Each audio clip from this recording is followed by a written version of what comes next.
উচ্চতৰ মাধ্যমিক চূড়ান্ত বৰ্ষ অৰ্থাৎ এইচএছ ফাইনেল এক্সাম 2025 ৰুটিন বা প্ৰগ্ৰেম ইতিমধ্যে প্ৰকাশ কৰা হৈছে। সেই অনুসৰি এইচএছ ফাইনেল এক্সামৰ পৰীক্ষাসমূহ ফেব্ৰুৱাৰী মাহৰ 13 তাৰিখৰ পৰা অনুষ্ঠিত হ'ব আৰু অধিকাংশ পৰীক্ষা আবেলি ভাগত অনুষ্ঠিত হ'ব। ছাত্ৰ-ছাত্ৰীসকল আবেলিৰ পৰীক্ষাসমূহ 1:30 PM পৰা 4:30 PM লৈ চলি থাকিব। ৰুটিন অনুযায়ী ফেব্ৰুৱাৰী মাহৰ 13 তাৰিখ বৃহস্পতিবাৰৰ দিনাখন আবেলি ভাগত ইংৰাজী বিষয়ৰ পৰীক্ষা অনুষ্ঠিত হ'ব। ফেব্ৰুৱাৰী মাহৰ 14 তাৰিখ শুক্ৰবাৰ ৰাতিপুৱাৰ ভাগত মিউজিক গ্ৰুপ বি আৰু আবেলি ভাগত ভকেশ্যনেল পেপাৰ 1 বিষয়ৰ পৰীক্ষা অনুষ্ঠিত হ'ব। ফেব্ৰুৱাৰী মাহৰ 15 তাৰিখ শনিবাৰৰ দিনাখন আবেলি ভাগত স্বদেশ অধ্যয়ন নামৰ বিষয়ৰ পৰীক্ষা অনুষ্ঠিত হ'ব। ফেব্ৰুৱাৰী মাহৰ 17 তাৰিখ সোমবাৰৰ দিনাখন ফিজিক্স, একাউণ্টেঞ্চি আৰু এডুকেশ্যন বিষয়ৰ পৰীক্ষা আবেলি ভাগত অনুষ্ঠিত হ'ব। ফেব্ৰুৱাৰী মাহৰ 21 তাৰিখ শুক্ৰবাৰৰ দিনাখন আবেলি ভাগত অনুষ্ঠিত হ'বলগীয়া বিষয়সমূহ হৈছে কেমিষ্ট্ৰি, বিজনেছ ষ্টাডিজ আৰু পলিটিকেল ছায়েন্স অৰ্থাৎ ৰাজনীতি বিজ্ঞান আৰু ৰসায়ন বিজ্ঞানৰ পৰীক্ষাসমূহ ফেব্ৰুৱাৰী মাহৰ 21 তাৰিখ শুক্ৰবাৰত অনুষ্ঠিত হ'ব। ফেব্ৰুৱাৰী মাহৰ 22 তাৰিখ শনিবাৰৰ দিনাখন ৰাতিপুৱাৰ ভাগত মিউজিক গ্ৰুপ চি বিষয়ৰ পৰীক্ষা আৰু আবেলি ভাগত বিহু নামৰ বিষয়ৰ পৰীক্ষা অনুষ্ঠিত হ'ব। ফেব্ৰুৱাৰী মাহৰ 24 তাৰিখ সোমবাৰৰ দিনাখন আবেলি ভাগত হ'বলগীয়া পৰীক্ষাৰ বিষয়সমূহ হৈছে বায়'লজি বা জীৱবিজ্ঞান, ইঞ্চুৰেঞ্চ আৰু হিষ্ট্ৰী বিষয়ৰ পৰীক্ষা।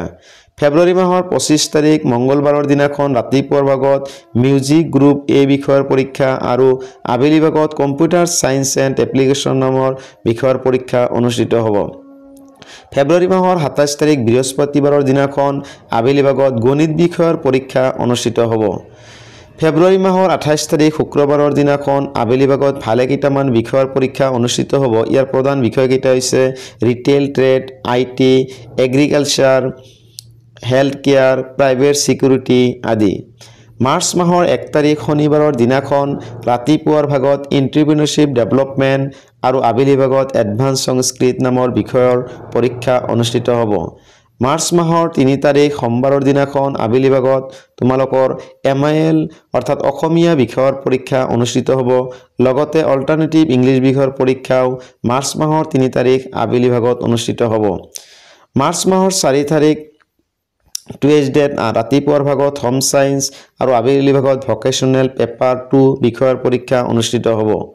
মাৰ্চ মাহৰ 5 তাৰিখ ৱেডনেছডে দিনাখন আবেলি ভাগত logic and philosophy, finance and psychology এই বিষয়কেইটাৰ পৰীক্ষা অনুষ্ঠিত হ'ব। মাৰ্চ মাহৰ 6 তাৰিখ বৃহস্পতিবাৰৰ দিনাখন আবেলি ভাগত ফাইন আৰ্টছ, ইকনমিক জিঅ'গ্ৰাফি আৰু বায়'টেকনলজি এই বিষয়সমূহৰ পৰীক্ষা অনুষ্ঠিত হ'ব। Business mathematics and statistics, geography and geology এই বিষয়সমূহৰ পৰীক্ষা মাৰ্চ মাহৰ 7 তাৰিখ শুক্ৰবাৰৰ দিনাখন আবেলি ভাগত অনুষ্ঠিত হ'ব। মাৰ্চ মাহৰ 8 তাৰিখ শনিবাৰৰ দিনাখন আবেলি ভাগত এডভান্স এছামিজ, এৰাবিক, পাৰ্চিয়ান, সংস্কৃত আদি বিষয়ৰ পৰীক্ষা অনুষ্ঠিত হ'ব। তোমালোকৰ ইকনমিক্স পৰীক্ষা মাৰ্চ মাহৰ 11 তাৰিখ মঙ্গলবাৰৰ দিনাখন আবেলি ভাগত অনুষ্ঠিত হ'ব।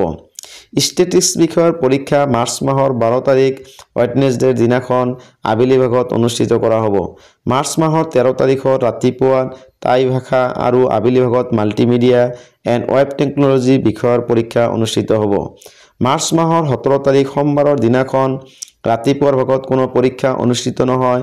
আবেলি ভাগত পৰীক্ষা অনুষ্ঠিত হ'বলগীয়া বিষয়সমূহ হৈছে এন্থ্ৰপলজি, ছচিয়লজি আৰু ছেলছমেনশ্বিপ এডভাৰটাইজিং। ছাত্ৰ-ছাত্ৰীসকল তোমালোকৰ সুবিধাৰ কথা বিবেচনা কৰি ৰাতিপুৱা 8:50 তোমালোকক প্ৰশ্ন দিয়া হ'ব আৰু আবেলি ভাগৰ 1:30 বজাৰ পৰা হ'বলগীয়া পৰীক্ষাৰ প্ৰশ্ন কাকত 1:20 দিয়া হ'ব। অৰ্থাৎ ৰাতিপুৱা ভাগত নাইবা আবেলি ভাগত প্ৰতিটো পৰীক্ষাৰ 10 মিনিট আগত তোমালোকক প্ৰশ্ন দিয়া হ'ব যাতে তোমালোকে প্ৰশ্নটো ভালদৰে চাব পাৰা। ছাত্ৰ-ছাত্ৰীসকল আজিৰ ভিডিঅ'টো ইমানতে সামৰিছোঁ। ধন্যবাদ।